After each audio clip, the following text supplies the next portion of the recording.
Hi, I'm Jessica, and when I'm not drinking all the coffee, watching Razorback sports, or hanging out with my family of boys, it's my passion to help elementary music teachers just like you find your unique teaching style. My goal with this podcast is to share helpful tips, strategies, and to give you the motivation you need to gain momentum in your teaching so you can continue being the music teacher rock star you already are. Hey y'all, welcome back to the podcast. Today is episode 80, and this is a rundown of all the podcast episodes from 2019. Yes, you heard me right. I'm going to do a quick synopsis of every podcast episode from January of 2019 all the way through December. So, you might be new to the podcast, and if you are, then welcome. I'm so glad to have you here, and you may have been a listener for a while, but if you're anything like me, life gets busy, and it's, you kind of like, oh, I'll go back and listen to that, and then you forget. So, everybody has different needs and different things you're wanting to learn and different ways you're wanting to grow as a teacher, and so I'm going to do a quick run through of the episodes so you can listen to what you need to listen to, if that makes sense. I would love for you to listen to every episode, but if you haven't gotten the chance to, then pick out like a few that stand out to you and listen to those.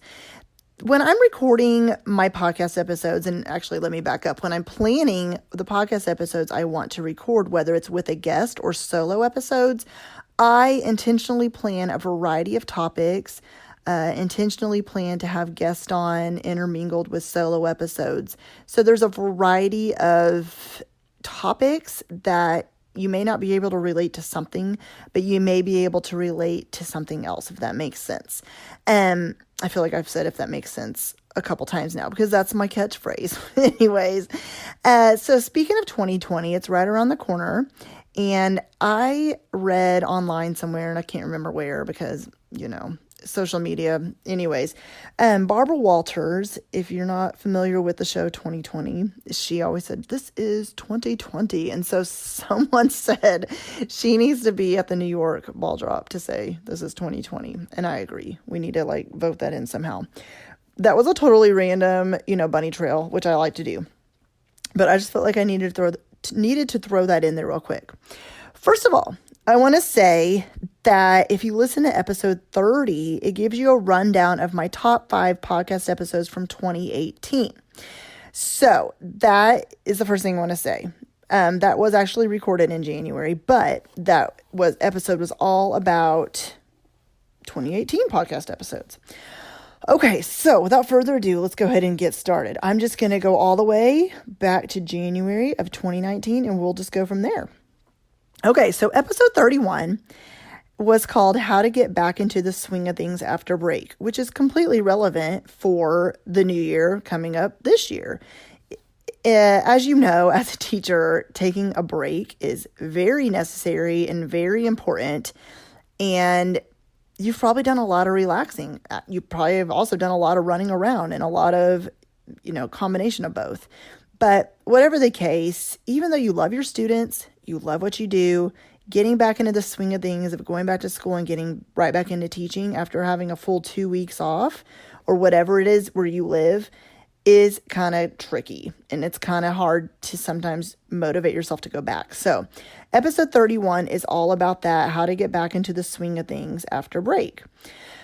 Episode 32 is how to celebrate Black History Month in the music room. I've been asked this question a lot, especially because I did teach in an inner city school, and Black History Month is a big deal everywhere. But at my school especially, I did a lot of Black History programs, incorporated a lot of Black History activities and songs and poetry, speech pieces that we added instruments to. And so that episode will really help with how to celebrate Black History Month, because a lot of the activities out there are for the general classroom, but I wanted to record an episode that gives you ideas for bringing Black History Month into the music room as well. So on top of that, episode 33 goes right into how to apply the words of Martin Luther King to your teaching. This honestly was an episode I loved recording because basically he has a lot of good words, right? He has a lot of good quotes, and he is just amazing. He was an amazing man. And so how to apply his words to your teaching, I really went into detail about how to do that and why it's important. So that is what episode 33 is all about. Episode 34 is simple yet effective ways to plan and implement programs. Now, I know by now a lot of you do holiday programs, so that was already, in the past, or Thanksgiving programs, or a lot of your programs are in the fall, but you may have programs coming up in the spring or even towards the end of the school year. A lot of you do kindergarten, 5th grade, or 6th grade promotions. You have to do music for that. And so whether you've already had programs this year or not, this episode will really help you. And there's a blog post that goes right along with it that is in the show notes for that episode. But how to really plan and implement a program. And so if you've kind of been stuck on that, or you're like, am I doing this right? How exactly do I put on a program? Then that episode is for you. Episode 35, forming a sense of community in your classroom with a Valentine's Day activity. Now, it's important to form a sense of community in your classroom all the time. And there's other episodes about that. But this one is specifically for Valentine's Day. And it's expressing to your students that it's not just about love and the mushy-gushy kind of love, and but also about just teamwork and friendship. And so this activity I included is it's like a rhythm cakewalk. I'm using air quotes for cakewalk, but with heart. But there's another activity in there where if your students have the heart, they can, having conversations and things. So make sure you listen to that episode for Valentine's Day if you're looking for a Valentine's Day activity. Episode 36, and I wrote a blog post about this too. I'm a music teacher. What's your superpower? Some of these podcast episodes in the show notes include blog posts that I've written before as well, that you can read. To go right along with the podcast episode. But this one is all about, there's a t-shirt actually that I've seen going around that says this.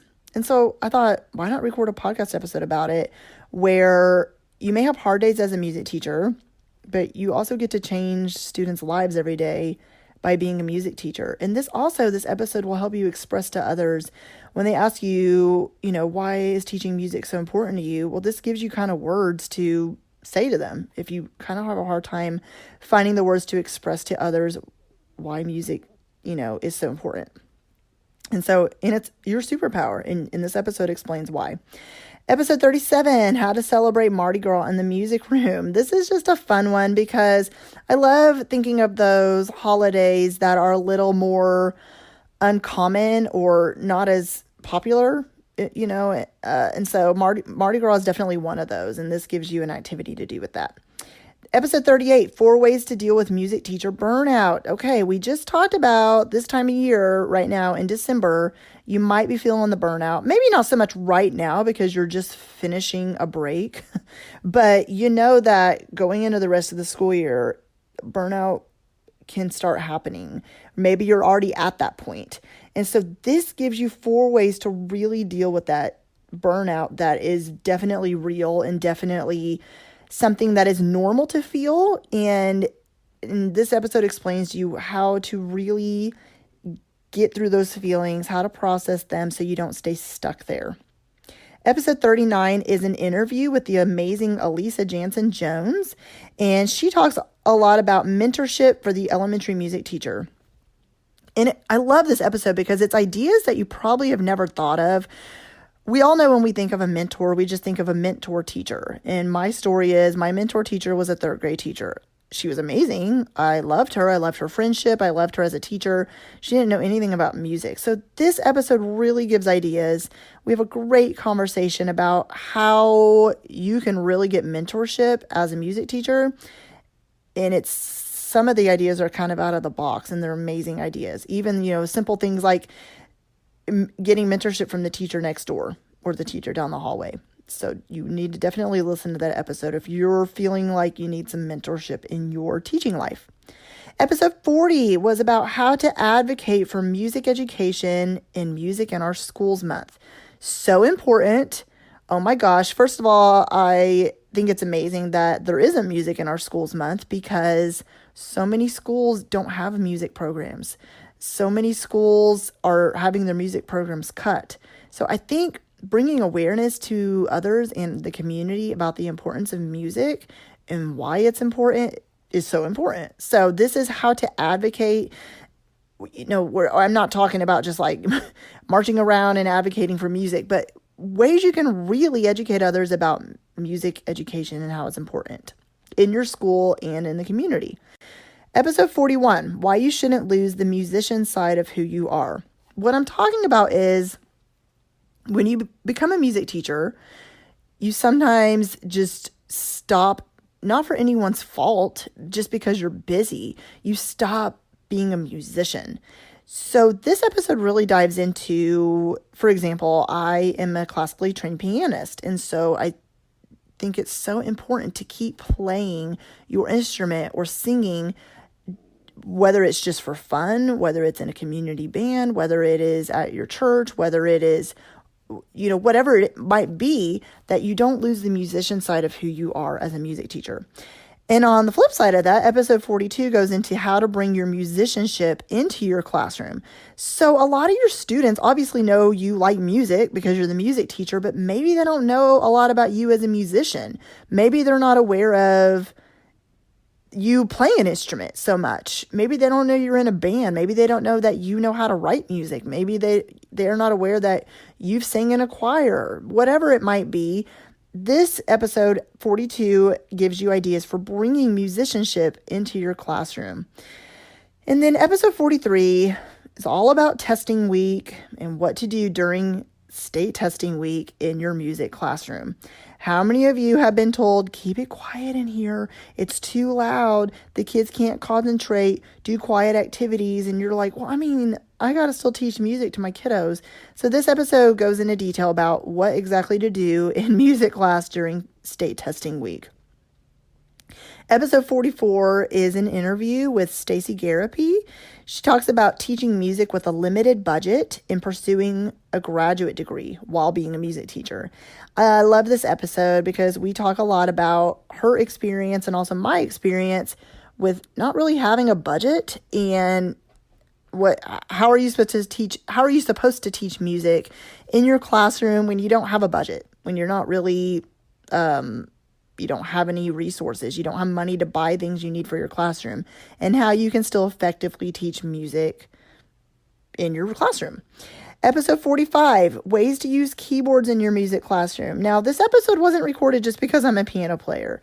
My experience was kind of ironically, this classroom I walked into that hadn't had music for 7 years had a pile of keyboards just on the shelf that hadn't been used for years, and I was determined to use them in my music classroom because why not? There's a lot of them sitting there. So maybe this is your experience. You have keyboards, you're not quite sure what to do with them, or maybe you are at one of those schools that has, I've met many teachers that have piano keyboard labs in your school. So maybe you're not really quite sure what to do with them. And so this episode goes into that, ways you can use them in an elementary music setting. Episode 46, dealing with stress and anxiety in your teaching and home life. So this goes back to that feeling of overwhelm. This goes into a little more detail about balancing your teaching and home life and how to deal with the stress and what to do about that, how to take care of yourself and why it's so important. And then episode 47 is an episode with Erin Elliott about how to use the Orff-Schulwerk approach. And I love this because talking to different teachers, a lot of times you're not really quite sure if you're anything like I was. When you go into teaching music, especially right out of college, you're sort of aware of the different music methods. You take a quick elementary music methods crash course, but it just kind of scratches the surface. So you're not really quite aware of what the different teaching methods are and how exactly to use them. And so I love having teachers come on who are really knowledgeable about the different teaching approaches and share with you exactly what that teaching approach is, but also how exactly they go about using it in their classroom. And Erin does a great job breaking that down in this episode. Episode 48, maybe you've been asked to put on an end of the year talent show and you're not quite sure how to do it. This goes step by step exactly how to put on an end of the year talent show. And it's a short, sweet, and to the point episode 2. Episode 49, how to prepare your music classroom for summer. Now, I know you're just getting right back into school, and January is right around the corner, but how to prepare your music classroom for summer is something that you're going to need to think about in a few months. And so this just kind of explains every school is different, your expectations of you and how to prepare your classroom for summer, and some ideas here and how to organize your things, making sure you label your stuff, what to do with all the things in your room. Episode 50 is an episode with Kristen Poulier about music literacy, and I love this episode because she really has some amazing ideas for having your kids read music, not just by the typical rhythm reading that we all do, but really having them understand note values and why it matters, and breaking down simple ways to have your kiddos read music using manipulatives.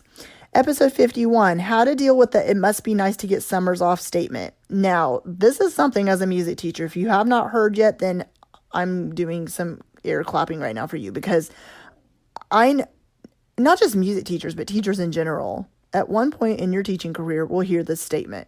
It's just because people aren't aware. I think they're not sure exactly what you do, and they're not even aware that in the summertime you are busy. You're going to professional development. You are still doing teaching job, you're probably doing a part-time job too, but you're also doing a lot of planning in the summer as well for your classroom.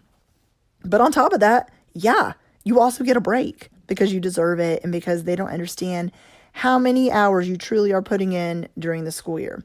So that episode's for you if you've heard that statement before. Episode 52, music teaching resources. How do you choose what to use? There's so much out there. There really is. And there's new resources coming out every single year, which is awesome, honestly. It's a great thing to have new resources available to use in your classroom to teach with, but it can also get overwhelming. So how in the world do you choose what to use? This episode breaks that down for you. Episode 53 is with the amazing Jane Marsilio, and she talks about routines and classroom management. And it's not in a way that you've probably ever heard it put before. She gives some awesome strategies for really using routines with your kiddos and why it's important and how it really changed her teaching once she started doing this. So you need to listen to that episode. You'll get some amazing tips and tricks to use with your kids. Episode 54, a few of my favorite elementary music teaching resources. So that goes back to talking about what resources to use. Well, this one breaks down a few of my teaching resources and why I enjoy using them. Some of my favorite teaching resources are probably out of date by now, and some of them, they're still I feel like gold. But this, just because they're my favorite teaching resources, and I say that in this episode, doesn't mean they need to be yours. But I get asked this all the time. What do you like to teach with? What are your favorite teaching resources? So I recorded a whole episode about that. Episode 55, 10 of the best patriotic songs for elementary music students. There are so many patriotic songs for elementary music students. And so in this episode, I share some of the most common ones, the ones that you're probably really familiar with, and then a few that maybe you've never heard before or that aren't as common, that are really great to use with elementary music students. Episode 56 is with the amazing David Rao, and he shares about ORF, centers, puppets, and books. When I knew I wanted to have him on the podcast, I had to pick his brain about all those things, because if you've connected with David anywhere on social media or by listening to his podcast or anything like that, he talks about all these things. And so he really does a great job breaking down how to use all of that in the music room. Episode 57, starting the school year off with success. Now, this is an episode that's from July, and so it's kind of going into the school year. And so how do you start the school year off with success after summertime? So this episode is all about that. Episode 58, work-home life balance tips. Yeah, this is something that's huge for me. I talk about this all the time. I feel like you can be passionate about both, whether you're listening to this and you're a parent. Maybe you are not a parent yet, but you are still struggling with balancing everything that needs to get done at home and everything that needs to get done at work. This episode really does a great job of breaking that down for you. And then episode 59 talks about why 3 elementary music teachers joined the Harmony membership, which doors are opening to again very soon. And so this episode really, this is just from their heart. This is just me asking them why they decided to join the membership site and how it benefits them. So if you're interested in joining Harmony, this episode really will help explain, give you feedback from other teachers about that. Episode 60, Composing with Technology and Pitched Percussion Ensembles with Justin Griffith. Love this episode. He does amazing things in his music classroom and is really one of those teachers that thinks outside of the box and kind of does things his way, which I love. So this really will help you with thinking of doing things a different way when it comes to technology and pitched percussion ensembles. If you've been interested in doing one of those, this will help you. Episode 61, How to Build Relationships with Your Students as the Music Teacher. This is something that's tricky because when you see every kiddo in the whole school, it's hard to form relationships with them at times. But this episode really gives some great strategies and ideas for how to build relationships with your students. Episode 62 is Teaching Music in a Large Title I School with Audrey Jones. Love her heart for teaching. She does a great job with her students and loves these kids like they're her own. And so she has over 700 students in a Title I school, so doesn't get funding and very much money to buy what she needs. But this episode really breaks down both of those things, how to teach music to a lot of students and also in a Title I school. Episode 63, Setting Up Your Music Classroom. Whether you're going back to school in the summertime or whether you're going back to school, maybe like you're like I am, and my first teaching job was in January. This episode really breaks down, and there's a blog post that goes with it too, about how to set up your music classroom. Episode 64 is how to marketing and technology advice for music teachers with Megan Kuhar. Now, she is a professor that helps music educators in college, so music education majors, but also music teachers with how to market whether you have a side gig, teacher pay teacher store, whether you are just wanting to grow on social media. She really helps with that, but also shares technology advice for how to implement technology in your music room too. Episode 65, 10 Things Music Teachers Really Think During Staff Meetings. I wanted to record this episode because I just feel like it's something that we've all thought before in staff meetings as music teachers. I've had so many conversations with other music teachers about staff meetings don't apply to me. There's so many things we talk about that have nothing to do with me. And so this episode and blog post are all about that. It's just a humorous podcast episode and blog post to help you get through those never-ending staff meetings. Episode 66 is juggling being a parent and a music teacher. So that's back kind of to the work and home life balance episode I mentioned, but this one's more specifically to the parents and how to really, first of all, realize that you can be a great parent and a great teacher and put those feelings of guilt to the side and know that you're doing a great job. Episode 67, How to Transition from Teaching Classroom Music to a Private Teaching Business with Jessica Dutton. She is a former elementary music teacher who now runs her own private music studio where there is piano and every other instrument you can think of being taught in this private studio. So she also gives advice for teaching full-time and also teaching private lessons on the side as well. So this episode is definitely for you if you have an interest in transitioning out of teaching classroom, in the classroom to private teaching, or want to start private teaching on the side while still full-time teaching.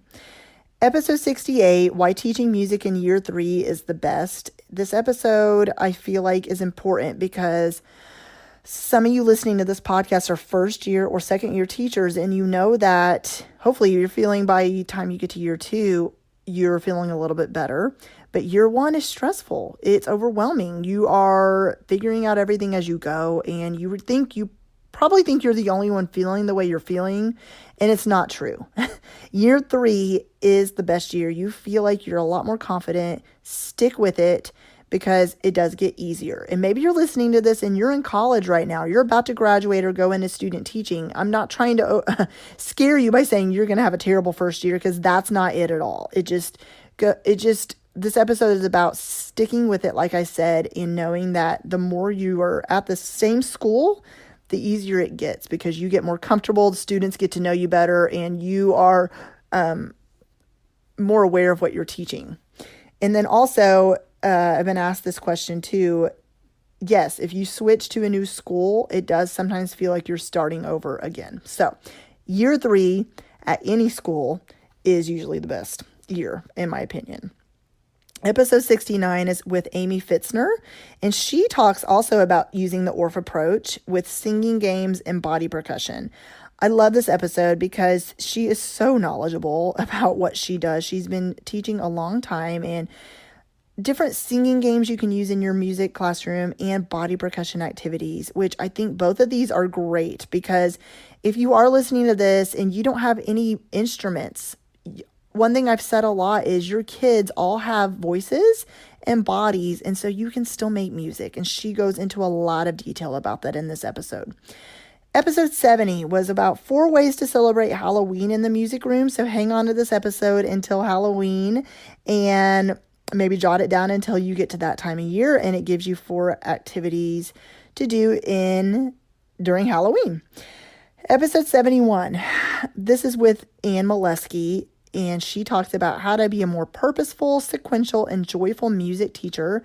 This is her catchphrase. This is what Anne Molesky talks about all the time on her own podcast, on her website, and she has such a heart for helping elementary music teachers to be as successful as you can be. So this really goes into that, how to plan, how to be more purposeful with your planning, how to teach with joy. And I love this episode so much. Episode 72 is with Elizabeth Caldwell, and it's restorative behavior management and equity in music education. This is an episode that I love because I love talking about those tough subjects. And what I mean by that is, this is, it's hard to have conversations that are sometimes uncomfortable, but she has a great way of breaking down how to really have relationships with your students the right way. And, not just saying, oh, that kid's a tough kid. Oh, he's messes up all the time, or his behavior's too bad. But how to really have relationships with those students, and making sure equity in the music classroom is happening, where you feel like everybody in your music classroom feels included. So that episode is all about that. Episode 73, adaptive music education and technology adaptations for deaf and hard of hearing students, with Kelly Surrett. This episode, so good. Oh my gosh. She's an adaptive music educator, and she loves helping kids learn music, whether there's a disability, whether they have been diagnosed with something. She does a great job of really talking about how every child can learn music no matter what. Episode 74 is about working with special learners in the music classroom with Bryson Tarbett. And I love this episode too, because he really goes into detail about his background with teaching students on the autism spectrum, and how he really is able to help them in the music room to thrive and learn music, and how it doesn't matter if there's a disability or what a diagnosis is or what a child's IEP says, they can all learn music.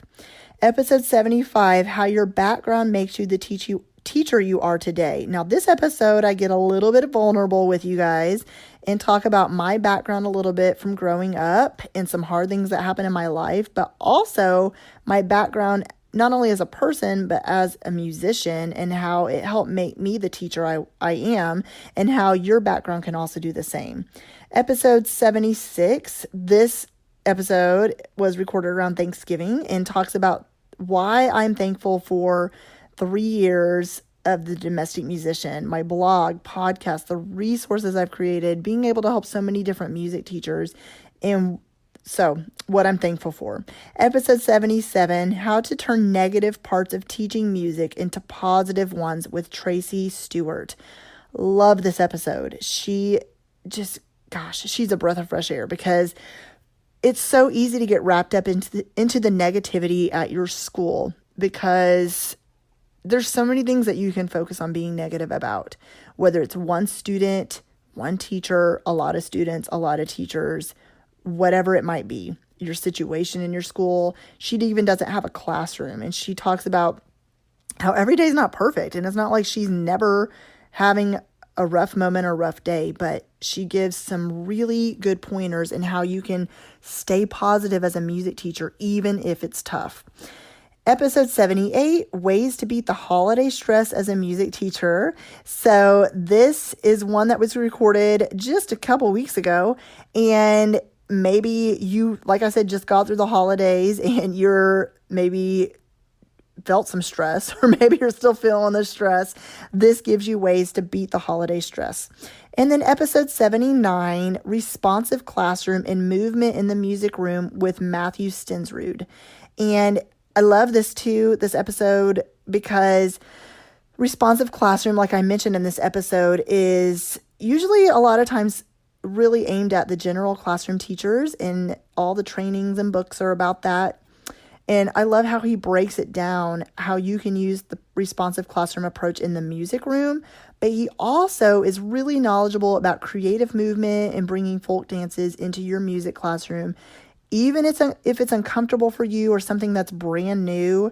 And he really does a great job about sharing what works in his classroom and how you can bring movement into your music room. So with that said, holy gajoli, that was a lot of episodes I just talked about, but I would love for you to share with me one or a couple or a few of your favorite podcast episodes from 2019. I love hearing from my listeners and connecting with music teachers. So let me know what a favorite episode of yours was. And I cannot wait to continue recording new episodes in 2020. There is a whole lot of new guests coming on in 2020. You do not want to miss some of the amazing interviews coming up soon. You guys have an amazing rest of your December, and I will be back soon. Thank you so much for listening in to the Elementary Music Teacher Podcast. Be sure to subscribe to the podcast so you never miss an episode. And while you're there, I would love for you to review the show and leave a rating on iTunes. To find out more about how I can help you gain momentum in your elementary music teaching career, head to thedomesticmusician.com, where you'll find free downloads, courses, the blog, and so much more. Continue teaching music and never doubt the impact you're making each and every day in the lives of your students.